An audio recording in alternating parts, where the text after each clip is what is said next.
I knew Danielle, we were 3. We were born in the same year. Her mum was my ballet teacher. Sylvie was very strong, a very charismatic lady.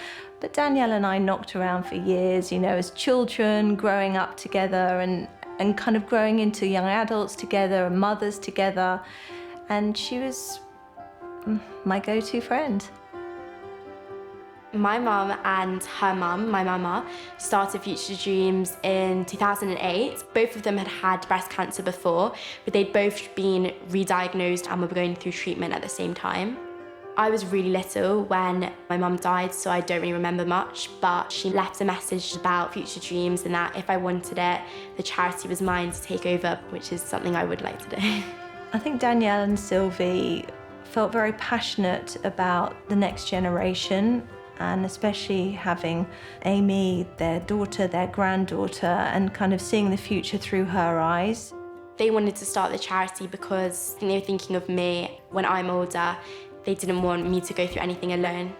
Danielle and Sylvie had a really powerful mission to support those touched by breast cancer in whichever capacity they had, and to kind of make a dream happen, and they did. So this is the reception. It's small, it's cosy. That'll be the first point that a woman comes in to get her appointment, and then they'll come back through here. Future Dreams House was a concept that was very close to Danielle's heart. She would like to have found a place to go to feel natural and to feel able to speak to people that weren't so emotionally linked to her. You can see here, I think it feels Looks like a home.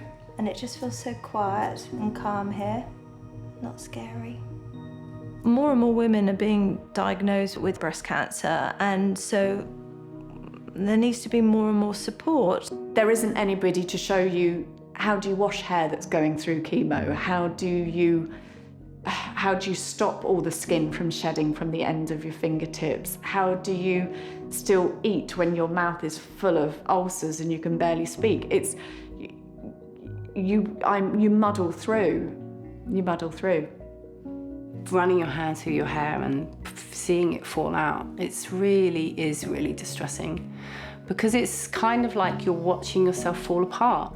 Danielle felt very strongly about breast cancer support because she had been really well supported by family and friends, and she was really aware that people didn't have the support that she had.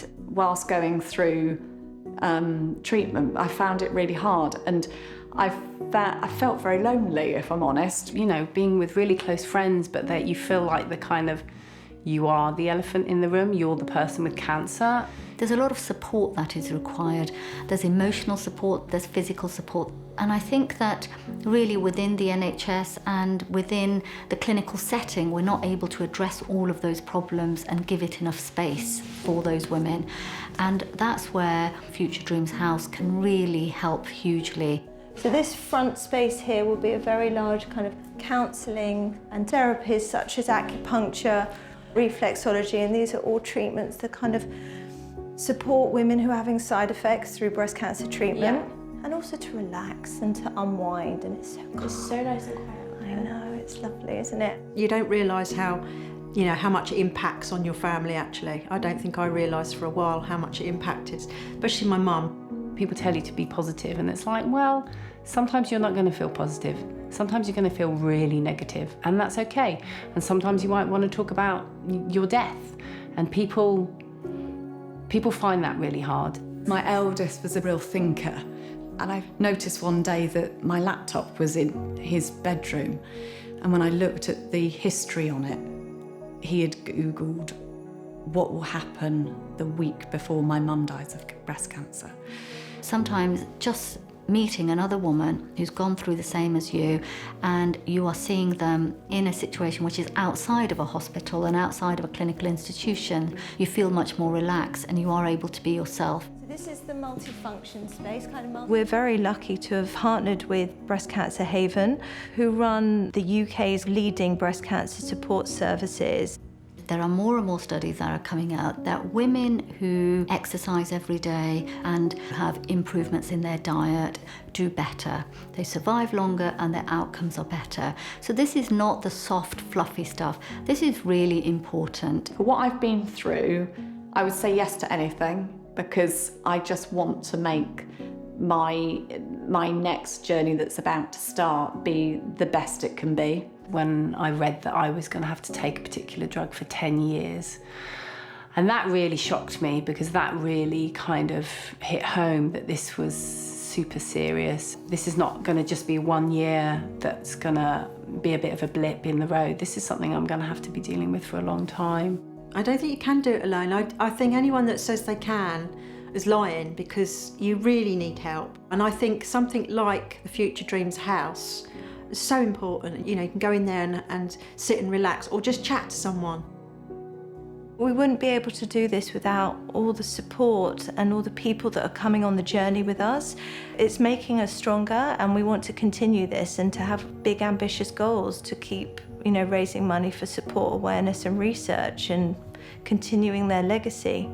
Please, please, please support us in the battle against breast cancer, because it means the world to me and my family, and it will help all of you in the long run.